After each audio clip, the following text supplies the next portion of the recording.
I want us to turn to the book of Romans, the 10th chapter. Romans, the 10th chapter. I marvel again at how beautifully God chooses the songs on the greatness of God. And I want to get to it a little more later in the message. Romans 10, starting with verse 13.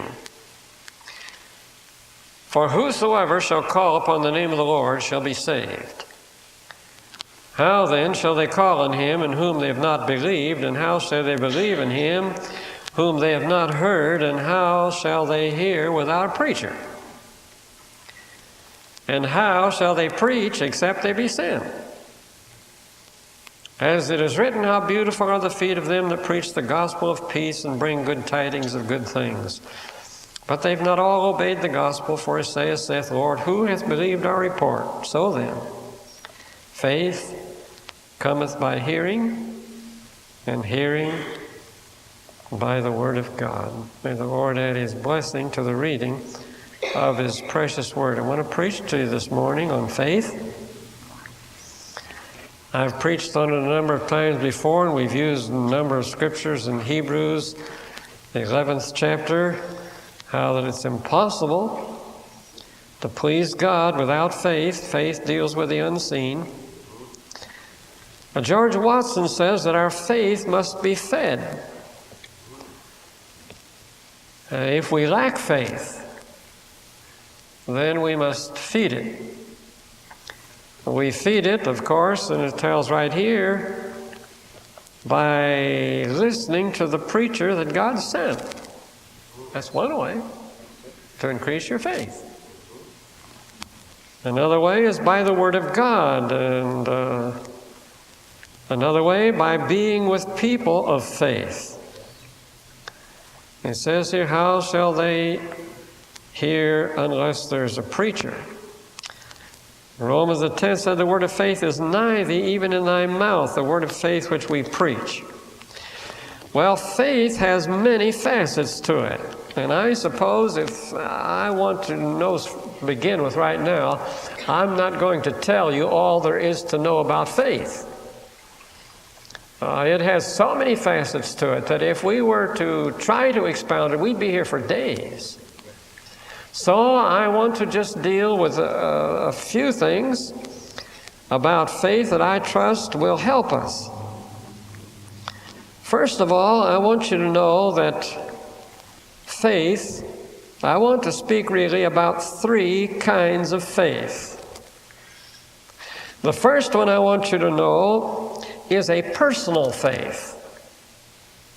That's open to us all, a personal faith in God, faith for salvation, faith to pray, faith to offer petitions, as it says in Philippians, in everything by prayer and with supplication and thanksgiving, make your requests known to God.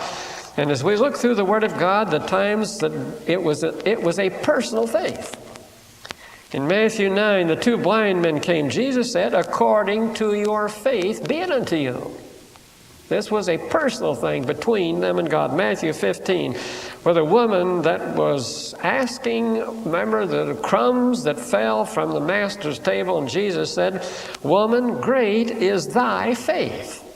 He said, it's yours, your personal faith. The centurion that came, Jesus said, so great faith I have not found in Israel. This man had great faith in God. In Matthew 9, he said, seeing their faith, though the man's taken to the sick of the palsy, he said, son, thy sins be forgiven thee, and go to thy house. He was well. When he saw their faith. In Matthew the 6th chapter, he said, O ye of little faith, if God so clothe the grass of the field, which today is and tomorrow is cast into the oven, how much more will he clothe you, O ye of little faith? So it was a personal faith. Their faith in Matthew 9:22, it says, thy faith hath made thee whole. He said that to the woman with the issue of blood. Thy faith, your faith, has made you whole. This is a personal faith that every one of us can have. In Mark 10:15, he said, thy faith, to the blind man, he said, thy faith hath made thee whole. And now I know there's always the possibility that the devil fights that. We have a battle to fight, and because there's always this battle, Satan interferes and causes doubt, as he said to Adam and Eve in the garden. Hath God said so? We have a battle sometimes with doubt. And I want you to know also that because you've believed once, it won't be any easier the next time. I heard Bill Heimer, that wrote this Destined for the Throne, this wonderful little book. He trusted God for his own personal living. He trusted God for the income of a Bible school there in Anderson, Indiana. And in speaking with him one time, he said it isn't any easier. After 30 years of trusting God, the battle is still the same as it was the first time I trusted Him. So faith does not become easier. The next thing you have to struggle with and to face with faith to believe the next time will be just as much of a struggle as it was the first time, for the devil never gives up fighting it. You'll always have to struggle to believe. Well, that's a personal faith between you and God. The second faith that I want you to notice is the faith that comes from the gifts of the Spirit. This is a gift from God, the gift of faith. This everybody does not have. But we see it in the book of 1 Corinthians, the gifts of the Spirit of wisdom. These are gifts that God gives His children. The gift of wisdom, the gift of healing, the gift of miracles, the gift of faith. These are gifts of the Spirit. But I want you to notice something, that these gifts are no mark of spirituality. I hope you get this. You can go into a meeting where all kinds of the gifts are being displayed, but they are not a mark of spirituality. These are gifts of the Spirit. You do not get them by being spiritual. You get them as a gift from God. Now, the Bible makes it very clear, because it says in 1 Corinthians 13:2, though I have faith so that I could remove all mountains and have not love, it profits me nothing. See, now I want you to see it trusts God's character. Now, what is God's character like? First of all, I want us to look a little bit at God's character. God knows everything about you that could be known, and knows more about you than you know yourself. So there isn't anything about you. You don't need to give Him, as it were, a latest report on what the situation is. He already knows it. He knows everything. What's gone in to make you up? He knows your genes. He knows your heritage. He knows your teachers. He knows absolutely everything about you that can be known. He already knows it. You can't inform Him about anything. We know also that God is all-powerful. That means that He can do anything about your situation that needs to be done.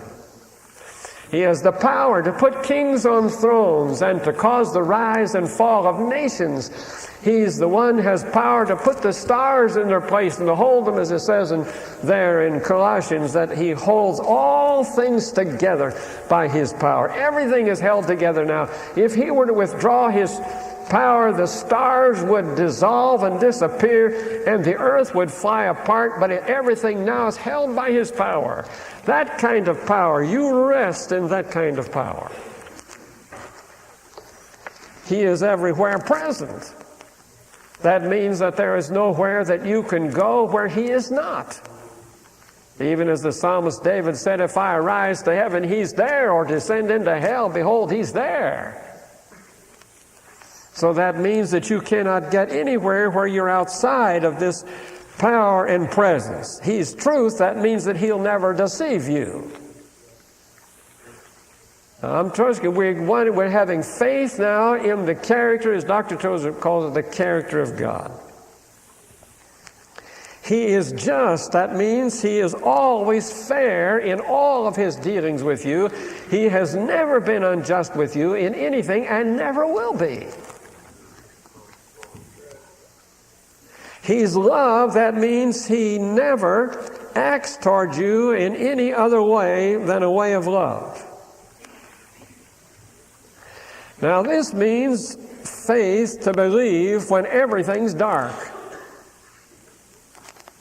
This means that when you are hemmed in on all sides, when there seems to be no way out, when you can't understand why you're going through what you're going through, you're not trusting in anything you can see or believe or hear. You're trusting in the character of God.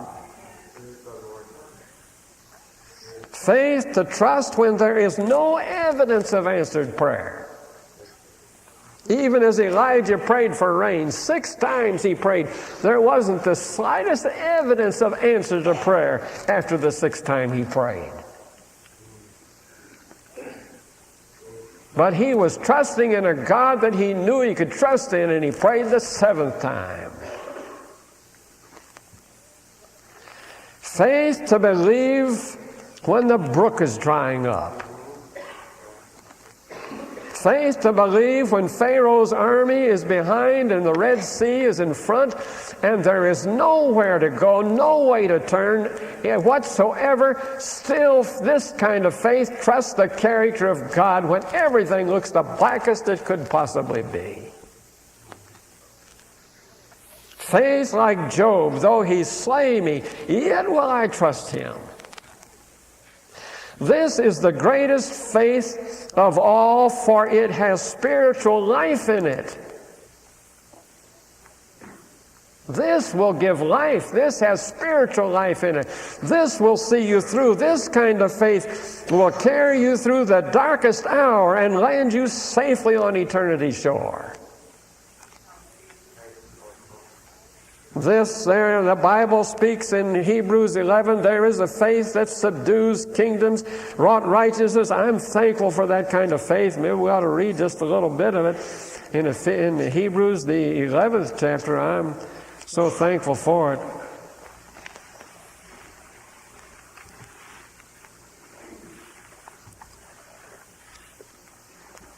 He said here, faith... What shall I say? Through who? Through faith subdued kingdoms, wrought righteousness, obtained promises, stopped the mouths of lions, quenched the violence of fire, escaped the edge of the sword, out of weakness were made strong, waxed valiant in the fight, and turned to fight the armies of aliens who received their dead raised again. I'm thankful for this kind of faith. May God have mercy. We'd be sadly lacking if we didn't see this kind of faith in our midst. Faith to subdue mountains or subdue kingdoms and be able to speak to this mountain that it be cast into the sea. I'm thankful for it. But it says, but others, not accepting deliverance. Now notice, one up there had faith to obtain promises. This other one has faith, it says, who did not receive the promise, but embraced them afar off. And he believed even though they didn't get the promise, they still believed. I'm thankful for that kind of faith. And these, it says, all having obtained a good report through faith, received not the promise. So we're trusting in a God. The greatest faith is a wonderful thing, and we should have it in our midst. But the greatest of all is faith in the character of God when you can't see any way out. You still are trusting God. I tell you, if the devil ever gives you a round, after people have been Christian for years, and suddenly something comes upon them, and their faith is shaken. Oh, may God help us that our faith never be shaken. If our faith is in the character of God, it'll never be shaken. If it's in circumstances, it will be. Because there are times in each one of our lives when things will happen that you cannot understand, and there'll be no explanation for it, and you can't give anybody a reason for it, but you can still have faith in God. I like what this dear little Indian girl Amy Carmichael writes about, Mimosa, when they asked her, when different adversities came in her life, and she was a Christian, they said, why does this happen to you? You're a Christian. Why did your bull die? Why did your husband die? Why this? She said, I don't know, but my Father knows, and that's enough for me. I love that answer. I want you to know something. If you have the kind of faith that trusts the character of God, I want you to know that you'll not be given any medal for this kind of faith. I want you to know that the world and not even the church will heap honor upon you, but God will take note of it and give His own reward. Through many difficult places, God is developing our souls. As Dr. Tozer put it, it takes God longer to develop an oak tree than to develop an ear of corn. Some of these things God does quickly, but there are others that He may take years to develop in our soul. And the man who has reached great heights in God is a man who has through the years have walked with God and trusted God when he couldn't see any way out of situations of all kinds. I like what Hudson Taylor said when he was on the mission field. He actually said he enjoyed being in a hard place just to see how God would get him out. That kind of faith is marvelous. We need all kinds. You need that personal faith with God for situations you're in. We need the faith which comes from the gifts of the Spirit. But most of all, we need a faith in the character of God. That though all things look dark and there is no way out, there's still, we can trust Him who knows all, loves us, and will see us through in every situation.